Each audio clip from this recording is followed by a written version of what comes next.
Kiamat akan terjadi sebentar lagi. Fix. Ini tanda-tandanya. Assalamualaikum teman-teman Cita Untung. Kiamat sudah dekat. Apa benar? Tanda-tanda kiamat banyak menjadi pembahasan, salah satunya isu kekeringan. Dan yang terupdate, apabila Palestina merdeka, kiamat akan terjadi.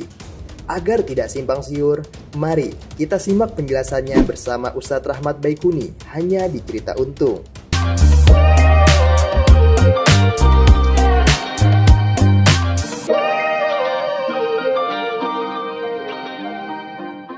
Assalamualaikum warahmatullahi wabarakatuh. Teman-teman Cerita Untung, terima kasih untuk kembali di tayangan kita. Dan ngeri ya temanya, kiamat terjadi sebentar lagi gitu. Tandanya seperti apa gitu ya. Alhamdulillah bersama kita ada guru kita tentunya juga, yang beliau ini sangat menekuni tanda-tanda ini dan juga fenomena-fenomena, simbol-simbol yang terjadi di kehidupan kita sehari-hari. Langsung aja kita akan ketemu dengan guru kita, Ustadz Rahmat Baikuni. Assalamualaikum warahmatullahi wabarakatuh. Waalaikumsalam warahmatullahi wabarakatuh. Masya Allah, Sehat, alhamdulillah. Akhirnya ketemu juga di sini. Alhamdulillah. Alhamdulillah. Waduh, Ustadz, ini belum lama FYP atau viral salah satu cuplikan ya, mungkin teman-teman yang sebelumnya belum mengetahui Ustadz, kemudian jadi paham. Saya juga dulu pahamnya karena FYP di tempat lain. Seru juga nih pembahasannya gitu ya. Kemarin yang kita mungkin berangkat dari pembahasan Ustadz mengenai kemarau kemarin. Apalagi sekarang fenomena terjadinya genosida, gitu Ustadz. Nah, kita mulai dulu dari kemarau, mungkin baru kemudian kita akan urut lagi dari apa aja sih yang sudah terjadi tanda-tandanya gini Ustadz gitu. Iya. Kalau kemarau, apakah bagian dari tanda kiamat Ustadz? Banyak yang bilang seperti itu. Emang iya? Ada hadis dari sahabat Abu Umamah, di mana Rasulullah SAW dengan tegas mengatakan, Inna qabla khurujid dajjal thalathu sanawat sidad. Ya, sesungguhnya sebelum kemunculan Dajjal itu akan muncul 3 tahun tersulit bagi manusia untuk hidup di muka bumi. Fiha jau'un syadid.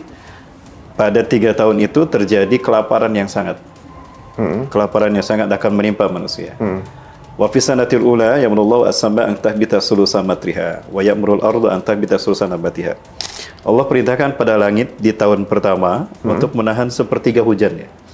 Artinya di tahun pertama sepertiga hujan akan tertahan, tidak turun selama setahun. Tapi akan turun sedikit. 2/3-nya turun. Itu dicicil selama setahun. Jadi yang sepertiga ditahan. Sepertiga ditahan. Jadi kalau biasanya di tahun pertama itu sepertiga ditahan, 2/3 turun. Aduh, ini lu kurang dari 2/3 nih sekarang nih kita nih. Sepertiga tanaman ditahan dan tidak muncul. Jadi Allah perintahkan dulu pada bumi untuk menahan sepertiga tanamannya. Jadi cuma yang tumbuh cuma 2/3-nya. 2/3 itu di tahun pertama. Jadi agrobisnis ini akan menurun. Betul. Itu kendala besar bagi agrobisnis untuk menghadapi masa ini. Kemudian wafis sanatis saniyah, di tahun yang kedua Allah perintahkan langit menahan 2/3 airnya. Justru kebalikannya sekarang, 2/3. Akan berkurang terus sampai tidak sama sekali. Akan ada tidak sama sekali ada. Tahun ketiga, tahun kedua 2/3 air, kata Allah, tahan jangan diturunkan. Maka 2/3 air tidak turun selama setahun, yang turun hanya sepertiga saja. Dan tanaman pun sama, 2/3 tanaman tidak akan tumbuh, hanya sepertiga yang tumbuh. Itu tahun kedua. Manusia makin kelaparan, makin kekeringan. Nah, di tahun ketiga, Allah perintahkan langit untuk menahan semua airnya selama 1 tahun. 1 tahun? Selama 1 tahun. Ya. Pada tuktilu qutratun minas sama, fitil kasana. Maka di tahun ketiga tidak setetes pun selama setahun. Astagfirullahaladzim. Wala tumbitu minal ardi walau binabatin wahid. Dan Allah perintahkan bumi untuk tidak menumbuhkan satu tanaman pun selama setahun. Kebayang tidak? Satu tanaman pun setahun? Tidak tumbuh. Tapi yang udah ada, masih ada ya? Yang udah ada kering. Astagfirullah. Yang belum ada nggak tumbuh. Nah, di tahun ketiga itulah Dajjal akan muncul. Udah siap belum kita nih? Ayo, yang belum kawin. Nah, Ustaz, apakah tanda, misalnya gini ya, kita mulai dari tahun pertama dulu. Apa yang terjadi sekarang mirip tandanya atau hanya mendekati itu? Jadi begini, ada satu metodologi agar kita aman dalam membuat sebuah kesimpulan ya. metodologi pengambilan penafsiran tentang sesuatu masalah. Yang pertama metodologi Thariqatul Jam'i. Semua dalil-dalil terkait dengan masalah kita itu harus kita kumpulkan. Kita urutkan dulu Quran, baru hadis. Nah, Quran pun yang lebih mendekati masalah, terus agak jauh ke di bawah. Hadis pun demikian. Setelah Thariqatul itu baru kita ambil Thariqatul Tarjih. Nah, natijahnya kita ambil dari kesohihannya, kemudian diambil juga dari maknanya, baru kita simpulkan. Nah, kesimpulan ini ada juga syarat diukur ukuran kedua, penyaringan kedua, yaitu tidak boleh bertentangan dengan ayat Quran, tidak boleh bertentangan dengan hadis yang sahih, tidak boleh bertentangan dengan kaidah bahasa Arab, dan tidak boleh bertentangan dengan tarikh. Nah, kalau kita kaitkan dengan hadis yang lain, sepertinya bukan saat ini. Sepertinya masih belum. Masih belum. Nggak, maksudnya dengan keadaan sekarang aja udah berat sih sebenarnya. Berarti ketika yang benar-benar tanda realnya itu akan jauh lebih berat. Lebih berat lagi. Kata Rasulullah, salasus sanawat syidad. Kalimat syidad itu artinya paling sulit bagi kita untuk hidup di muka bumi. Paling sulit. Ya, nanti gambarannya di tahun yang ketiga itu banyak binatang ternak dan ikan-ikan mati semua. Bayangkan, tanaman tidak ada, hujan tidak turun, ternak habis, ikan pun tidak ada. Kita mau bertahan hidup dengan apa? Maka sahabat bertanya, ya Rasulullah, dengan apakah manusia bertahan hidup? Jawabannya apa? Orang-orang Islam nanti bertahan hidup dengan apa? Subhanallah, walhamdulillah, wala ilaha illallah, Allahu akbar. Dengan tasbih aja. Tudzi'u mazra'at ta'am. Itu mencukupi, seperti mencukupinya makanan untuk mereka. Artinya kualitas iman Islam itu yang membuat kita survive. Allah. Ya, karena semangat itu kan bisa membuat tubuh itu melakukan metabolisme sehingga sekalipun tidak ada asupan makanan, ya, tubuh kita bisa survive. Itu pentingnya iman dan Islam. Akidah, iman dan tauhid itu penting sekali. Nah, di sana itu akan bertahan. Jadi mereka yang jangankan yang tidak punya iman, yang munafik pun akan terseok-seok. Apalagi yang tidak punya iman. Tapi akan Allah sisakan yang terburuk itu, karena mereka akan menyaksikan kiamat. Karena orang beriman tidak akan menyaksikan kiamat. Pasti orang beriman akan dicabut nyawanya. Meninggalkan dulu. Akan dicabut nyawanya, dan dicabut nyawanya serempak. Itu nantilah bahasa nusul itu. Guys, jadi kalau kita pikir ya, ini berat sih sekarang tahun-tahun sekarang nih dengan mungkin di beberapa titik ada yang udah mulai turun hujan dikit-dikit gitu ya, dan hampir setahun kita tuh nggak menemukan hujan. Kemarin sempat ke Tanah Suci kita bulan Juni Juli itu sampai 40 derajat. Itu berat. Allah. Itu berat gitu maksudnya. Kalau ini pun belum jadi tandanya, tapi baru teaser ibaratnya. Baru kayak pemanasan.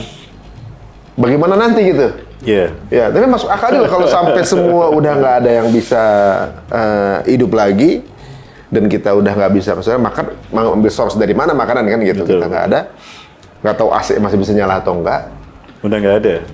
Kalau Dajjal muncul, teknologi sudah tidak ada. Dajjal muncul, teknologi nggak ada? Tidak ada. Ada ini, ada lihat. Ketika dalam ada.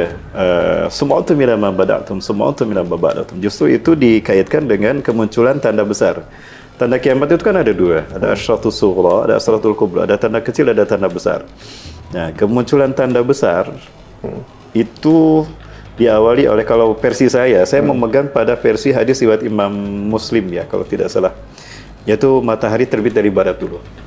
Nah, terbitnya matahari dari barat inilah yang menjadi indikator awal bahwa Allah sedang akan mencabut teknologi dari bumi. Dan ini terkait dengan hadis Rasulullah SAW. Yang pertama, sayati alaikum lailun tula kasarasati layalin.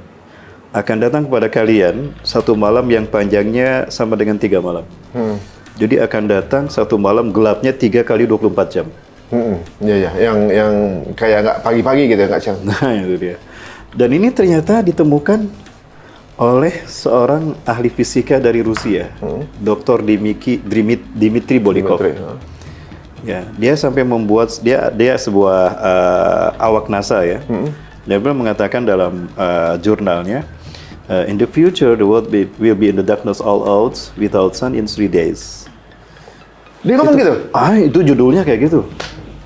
Bisa di Google teman-teman, Dmitry Bolikov, Dr. Bolikov. Dmitry Bolikov. Itu secara sains penjelasannya ya. Kenapa dia punya Melihat dari pergerakan matahari, kemudian akan datangnya sebuah bintang besar yang saat ini sudah bergerak ke arah bumi, itu beliau membayangkan efeknya. Dengan sederhana pun kita bisa paham. Logikanya begini, ini bumi ya. Nah ini ada bintang besar kemudian dia tidak nabrak bumi, tapi dia hanya melintas saja ke arah yang berdekatan dengan bumi. Dia kan lebih besar volumenya. Artinya gaya gravitasinya lebih besar daripada bumi. Nah, artinya bumi ini akan tertarik ke sana.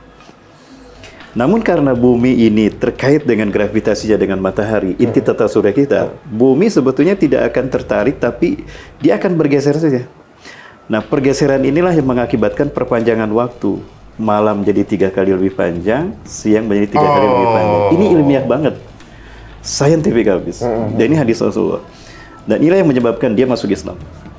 Dmitry Bolikov.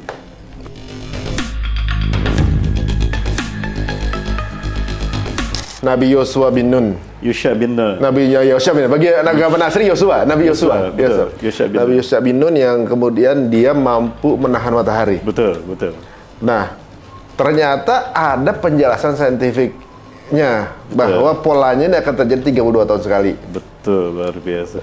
Nah, pola ini nggak tahu, pokoknya dari apa namanya pergerakan matahari atau apa gitu ya. Iya. Yang dulu beliau berdoa supaya kemudian dipanjangkan matahari supaya bisa masuk ke tanah Syam gitu kan. 11 tahun sekali. 32 tahun sekali, 11 tahun sekali kalau nggak salah. 11 Dan tahun. itu terkait dengan WTC.